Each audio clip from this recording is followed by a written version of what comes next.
में आज बहुजन समाज पार्टी की राष्ट्रीय अध्यक्ष बहन मायावती जी की बड़ी बैठक आयोजित की गई। बीएसपी सुप्रीमो मायावती जी हरियाणा विधानसभा के चुनाव के बीच में आज लखनऊ में पार्टी की बैठक है वो आयोजित कर रही थी। हरियाणा में कुछ दिन बाद प्रचार करने के लिए जाएगी। इसी बीच आज लखनऊ के अंदर बहुजन समाज पार्टी के अध्यक्ष मायावती जी ने अपने प्रमुख पार्टी पदाधिकारियों के साथ बैठक करके कई सारे अहम बड़े निर्णय लिए। बीएसपी अध्यक्ष मायावती जी की तरफ से लिए गए 5 बड़े निर्णय हम आपको बता रहे हैं। बहुजन समाज पार्टी के अध्यक्ष मायावती जी की ये 5 निर्णय आगामी दिनों में बीएसपी के लिए काफी ज्यादा कारगर है वो साबित होंगे। बीएसपी की तरफ से मिल रही जानकारी के अनुसार बसपा सुप्रीमो मायावती जी ने पार्टी के जनाधार बढ़ाने और पार्टी के संगठन की मजबूती के लिए कई सारे जरूरी फेरबदल भी किए और विधानसभा चुनाव की तैयारी की भी है वो समीक्षा की गई। इसके अलावा बीएसपी अध्यक्ष मायावती जी ने बीजेपी और समाजवादी पार्टी की गिरती साख की वजह से फिर से मुस्तैदी से अपनी पेट जमाने के लिए भी है वो पूरी प्रयास कर रही है और पार्टी की सुप्रीमो बहन मायावती जी ने कहा कि हमारा पूरा लाभ है वो उपचुनाव के अंदर हमें मिलेगा। साथ ही बीएसपी अध्यक्ष मायावती जी ने यह भी कहा कि एक चुनाव एक जो देश है उसके ऊपर बीएसपी का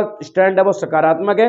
अगर इसका जो उद्देश्य है वो देश हित में हुआ तो बहुजन समाज पार्टी इसके साथ में खड़ी रहेगी। साथ ही बीएसपी अध्यक्ष मायावती जी ने यह भी कहा कि जो सुरक्षा है, बेरोजगारी है, महंगाई है, तमाम मांगों के ऊपर भी बहुजन समाज पार्टी मजबूती के साथ आवाज है वो उठाएगी। इसी के साथ अगर बात करें तो बहुजन समाज पार्टी के अध्यक्ष बहन मायावती जी ने महिला सुरक्षा के मामले को भी बड़ा मुद्दा बताते हुए कहा कि इस मामले में एक तरीके से मजबूती के साथ है वो बहुजन समाज पार्टी खड़ी होगी, प्रभावी तौर से आंदोलन है वो करेगी। साथ ही SC ST OBC समाज के जो जाति जनगणना है उसको भी हकीकत से जमीन पर उतारने को लेकर भी बीएसपी की तरफ से प्रभावी है वो मांगे रखी जाएगी। तो बहुजन समाज पार्टी के अध्यक्ष मायावती जी का नंबर 1 फैसला यह रहा कि पार्टी को, संगठन को मजबूत करना है, धरातल पर पार्टी को लेकर आए।